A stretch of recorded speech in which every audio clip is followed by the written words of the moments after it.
Hello students, मेरा नाम है सोमदेव और आज की इस क्लास में बेटा हम पढ़ने जा रहे हैं यूनिट फर्स्ट इलेक्ट्रोस्टैटिक्स का chapter first electric field charges and field से एक नया टॉपिक जिसकी बहुत ज़्यादा इम्पोर्टेंस है।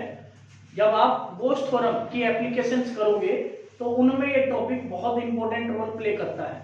साथ ही साथ आपको बता दूं न्यूमेरिकल्स में भी इस टॉपिक से आपको बहुत हेल्प मिलेगी, तो ध्यान से सुनिएगा बेटा। वे टॉपिक आपके हैं यहाँ पर। फर्स्ट टॉपिक आप जो है लीनियर चार्ज डेंसिटी, ठीक है। लीनियर चार्ज डेंसिटी क्या होती है, मेरी बातों को ध्यान से सुनिए और बेटा ध्यान से बैठे सभी, ठीक है। देखिएगा, लीनियर चार्ज डेंसिटी को हम जो है रिप्रेजेंट करते हैं लैम्डा से। किससे रिप्रेजेंट करते हैं? लैम्डा से रिप्रेजेंट करते हैं बेटा लीनियर चार्ज डेंसिटी को। और ये होती है बेटा आपकी charge per unit length. Charge per unit length को हम लीनियर चार्ज डेंसिटी कहते हैं। हम इसको डिफाइन कैसे करेंगे? इट इज डिफाइंड एज, कोई लिखना चाहे तो लिख सकता है बेटा, लिखिएगा, लिखिए जल्दी से। It is defined as the ratio of charge per unit length is known as linear charge density, ठीक है। यूनिट क्या होगी बेटा इसकी? यूनिट चार्ज यूनिट कूलाम और लेंथ यूनिट मीटर। तो कूलाम पर मीटर जो है इसकी यूनिट रहती है, ठीक है। तो यहां से इसका डायमेंशनल फॉर्मूला यदि हम देखें तो dimensional formula of linear charge density will be, देखिए बेटा चार्ज को हम लिखते हैं एम्पियर सेकेंड और डायमेंशन रूप में इसको आप लिखते हैं AT। क्या लिखा जाता है? AT। तो यहां से इसको हमने लिखा AT और लेंथ को लिखते हैं L। तब यहां से dimensional formula of linear charge density क्या आ जाएगा बेटा? L inverse TA। यहां पर हम इसका जो है डायमेंशनल फॉर्मूला लिख सकते हैं। बात समझ में आ गई बेटा आपको सभी को? ठीक है। नेक्स्ट हेडिंग नोट करें बेटा, surface charge density. Next heading क्या है? Surface charge density. इसको मैं बता दूं कि यहां पर हम इसको डिनोट करते हैं सिग्मा से। सरफेस चार्ज डेंसिटी को किससे डिनोट करते हैं? सिग्मा से। होता क्या है देखिएगा, it is defined as the ratio of charge per unit area. It is defined as the ratio of charge per unit area. उसको हम क्या कहते हैं? सरफेस चार्ज डेंसिटी कहते हैं। सिग्मा से डिनोट करते हैं। यूनिट क्या होगी इसकी? यहां से चार्ज पर मीटर स्क्वायर। यूनिट क्या होगी? चार्ज पर यानी कि कूलाम पर मीटर स्क्वायर। और इसका डायमेंशनल फॉर्मूला क्या होगा बेटा? डायमेंशनल फॉर्मूला ऑफ सिग्मा, देखिए चार्ज को जो कूलाम है उसको हम AT लिखते हैं और मीटर स्क्वायर को L का स्क्वायर कह सकते हैं। तो देयरफॉर यहां से जो dimensional formula of surface charge density का आएगा उसको हम क्या लिख सकते हैं? L की पावर -2 TA। ये बातें समझ में आ गई बेटा आपको? ये 1 मार्क्स में MCQ में पूछे जाने वाले टॉपिक है जो एग्जाम में आ सकते हैं, ठीक है। उसके बाद देखिएगा नेक्स्ट आपका आता है बेटा volume charge density. Volume charge density क्या होता है? इसमें मैं आपको बता दूं, वॉल्यूम चार्ज डेंसिटी को हम रो से नोट करते हैं। इसको सिग्मा से सरफेस चार्ज डेंसिटी को और लीनियर चार्ज डेंसिटी को लैम्डा से डिनोट किया जाता है। तो वॉल्यूम चार्ज डेंसिटी होता क्या है? Basically charge per unit volume को हम जो है वॉल्यूम चार्ज डेंसिटी कहते हैं। तो C अपॉन मीटर क्यूब हम लिखते हैं इसकी यूनिट, यानी कि कूलाम पर मीटर क्यूब, ठीक है। तो यहां से जो डायमेंशनल फॉर्मूला होगा इसका ऑफ वॉल्यूम चार्ज डेंसिटी का वो आप लिख सकते हैं बेटा AT अपॉन में L क्यूब और यहां से dimensional formula of volume charge density आ जाएगा L की पावर -3 TA। ये बात आपको समझ में आ गई क्या बेटा? अब बहुत ही शानदार राइटिंग में इसको नोट डाउन करिए बेटा जल्दी से। लिखने में कोई भी स्टूडेंट लापरवाही ना करे, ठीक है। चलिए हो गया। देखिएगा इसके बाद नेक्स्ट टॉपिक देखिए बेटा।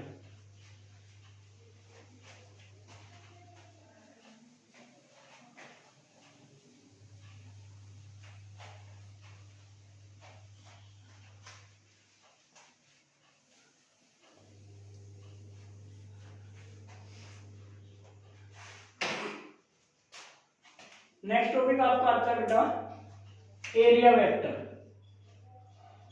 एरिया वेक्टर बेसिकली एरिया को हम जो है बेटा एक स्केलर क्वांटिटी कंसीडर करते हैं, बट एरिया वेक्टर क्या है? अब क्योंकि एरिया वेक्टर लेना है तो वेक्टर की फॉर्म में लेना है, तो जाहिर सी बात है बेटा उसकी कोई ना कोई डायरेक्शन जरूर होगी। तो यहां पर ध्यान दीजिएगा, ये सपोज दैट कोई सरफेस है और इस सरफेस पर का कोई एरिया है, सरफेस का एरिया हमने मान लिया यहाँ पर ds है। क्या मान लिया बेटा एरिया इस सरफेस का? वो ds है, ठीक है।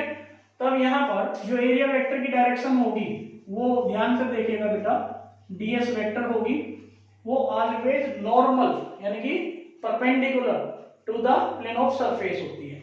ये कुछ सुनने की बहुत अच्छी बातें थी बेटा, ठीक है। तो यहां पर आप इसमें लिख भी लीजिएगा, the direction of area vector is always in the direction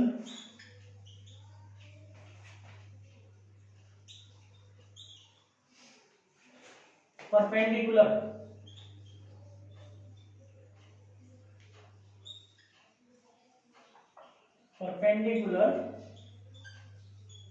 from the surface। यानी कि जो डायरेक्शन होगी ये यहां पर मैं लिख दूं, नॉर्मली आउटवर्ड लेनी है बेटा। कैसी लेनी है? हमेशा नॉर्मली आउटवर्ड ही डायरेक्शन लोगे आप एरिया वेक्टर की।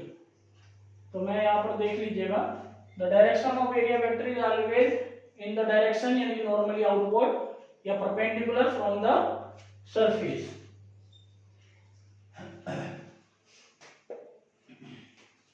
क्लियर हो गया? ये जो परपेंडिकुलर दिख रहा है वर्ड, ये आउटवर्ड डायरेक्शन लेनी है, ध्यान रखना बेटा। ये कैसी लेनी है? परपेंडिकुलर तो लेनी है लेकिन सरफेस के जस्ट आउटवर्ड, ठीक है। जैसे मान लीजिए यहाँ पर हम इसी की बात करें, ये कोई सिलेंड्रिकल सरफेस है और इस सिलेंड्रिकल सरफेस में यदि हमें बात करनी है एरिया वेक्टर की डायरेक्शन, तो हम यहाँ पर देख रहे हैं इसके तीन फेस बनते हैं। एक फेस आपका ये है बेटा एंड 1, ठीक है, जो कि सर्कुलर है। दूसरा सरफेस इसका ये है जो आप ब्लू कैप देख रहे हैं, ये है एंड 2, ठीक है। और तीसरा सरफेस है ये सिलेंड्रिकल, जो इसका जो है जिसके कारण ये एनक्लोज हुआ है, ठीक है। तो यहाँ पर जो सिलेंड्रिकल सरफेस जिसका ये जनरेट हुआ है, तो यहाँ पर बेसिकली जो एरिया वेक्टर की डायरेक्शन होगी, यदि हम इस एंड 1 पर बात कर रहे हैं, वो डायरेक्शन बेटा आउटवर्ड रहेगी इस डायरेक्शन में। यदि हम इस फेस की बात कर रहे हैं तो जो डायरेक्शन होगी एरिया वेक्टर की वो नॉर्मली आउटवर्ड होगी इस डायरेक्शन में, इधर, ठीक है। और यदि हम बात कर रहे हैं इसके सिलेंड्रिकल सरफेस की, तो इसमें जो डायरेक्शन होगी एरिया वेक्टर की वो नॉर्मली आउटवर्ड रहेगी। गलती से भी कोई भी स्टूडेंट इसकी डायरेक्शन इनवर्ड नहीं लेगा। यदि इनवर्ड डायरेक्शन ली गई तो वो गलत हो जाएगा बेटा आपका क्वेश्चन। समझ आ गई बात? चलिए इसके बाद देखिएगा एक नेक्स्ट टॉपिक, बहुत ही अच्छा टॉपिक है बेटा और एग्जाम में पूछा जाता है, मैक्सिमम चांस रहते हैं।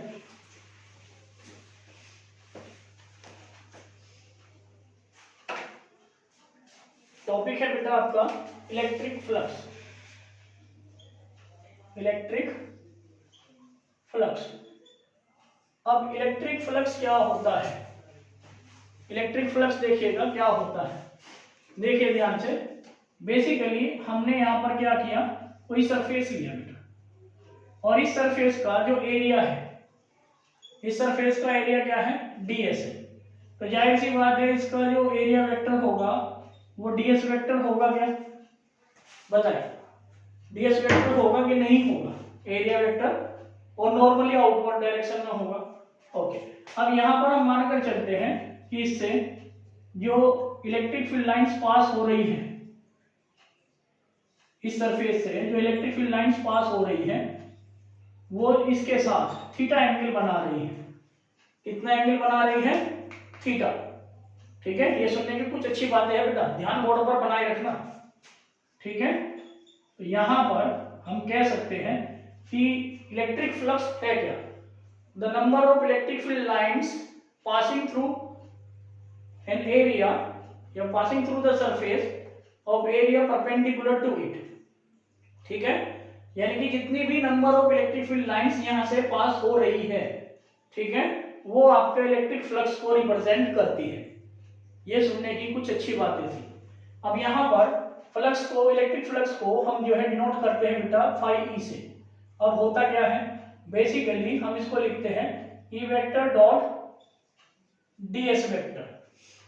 इसको क्या लिखते हैं, ई वेक्टर डॉट ds वेक्टर। इसकी जो डेफिनेशन मैंने आपको बताई है वो आप जो है लिख लोगे। The number of electric field lines passing through an area perpendicular to it is known as electric flux. दोबारा सुन लीजिएगा, एक बार फिर बोल रहा हूं।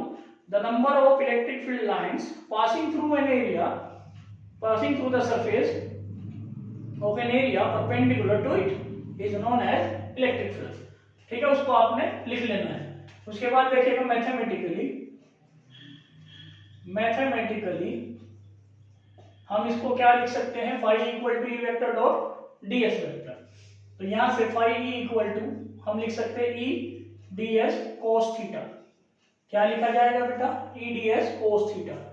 ठीक है, ये बहुत इंपॉर्टेंट फॉर्मूला है, न्यूमेरिकल आते हैं बेटा इलेक्ट्रिक फ्लक्स से। इसके ऊपर लिख लीजिएगा, मोस्ट इंपॉर्टेंट न्यूमेरिकल जरूर पूछा जाता है। ठीक है, जो गॉस थ्योरम की एप्लीकेशन से आप लगाओगे तो उसमें जो है फ्लक्स का फॉर्मूला ना लगे, ऐसा हो नहीं सकता। तो phi equal to e ds cos theta हो जाएगा। अब यहाँ से फॉर्मूला आ गया आपका। ठीक है, अब यहाँ से हम निकालेंगे इसकी यूनिट ऑफ इलेक्ट्रिक फ्लक्स। तो यूनिट क्या होगी बेटा, इलेक्ट्रिक फील्ड का फॉर्मूला हमने पढ़ा था फोर्स अपॉन चार्ज। तो यूनिट क्या आई, न्यूटन पर कूलम।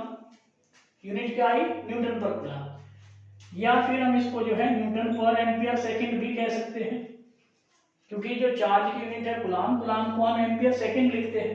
ठीक है, और ds क्या है, एरिया की यूनिट क्या होगी, मीटर स्क्वायर। तब यहां से न्यूटन पर कूलम मीटर स्क्वायर, ये इसकी यूनिट होगी बेटा। ये इलेक्ट्रिक फ्लक्स की यूनिट आ गई। समझ में आई बात, बहुत इंपॉर्टेंट है, 1 मार्क्स में जरूर पूछा जाता है बेटा। इसके बाद यहां से इसका डायमेंशनल फॉर्मूला क्या होगा, dimensional formula of electric flux. देखिए बेटा, न्यूटन को हम लिखते हैं mL/-2 और मीटर को लिखते हैं हम L², और चार्ज को क्या लिखते हैं, एम्पियर सेकंड को हम जो है, यानी कि चार्ज कूलम की यूनिट क्या लिखते हैं, AT। कूलम को क्या लिखते हैं, AT। तब यहां से जो डायमेंशनल फॉर्मूला होगा इलेक्ट्रिक फ्लक्स का, उसको हम लिख सकते हैं mL/1 ये है, 2 ये है, तो L की पावर हो गई बेटा 3, T की पावर यहाँ पर -2 है और ये नीचे है 1। जब ये नीचे से ऊपर जाएगी ना बेटा पावर, तो माइनस की हो जाएगी, तो T की पावर भी -3 आएगी। A की पावर भी आपकी नीचे है 1, ऊपर जाएगी तो -1 हो जाएगी। ठीक है, तो ये इसका डायमेंशनल फॉर्मूला आ जाएगा। ये कुछ सुनने की अच्छी बातें थी बेटा। ठीक है, तो ये आपका जो है यहाँ पर इसका डायमेंशनल फॉर्मूला क्या होगा, mL/3, T की पावर -3, A की पावर -1। ठीक है, तो इसी के साथ आज की ये क्लास मैं समाप्त करूंगा बेटा। और लास्ट में बस एक ही बात कहना चाहूंगा, वक्त बहुत तेजी से गुजर रहा है। जितना भी पिछला कंटेंट, जो पुराना कंटेंट हमने पढ़ लिया है, आपको पढ़ा दिया गया है, वो सारा का सारा कंटेंट बार बार लिख कर रिवाइज करते रहे। ठीक है, पढ़ाई में लापरवाही कोई ना करे, मेहनत से पढ़े, जम के पढ़े। Thank you very much.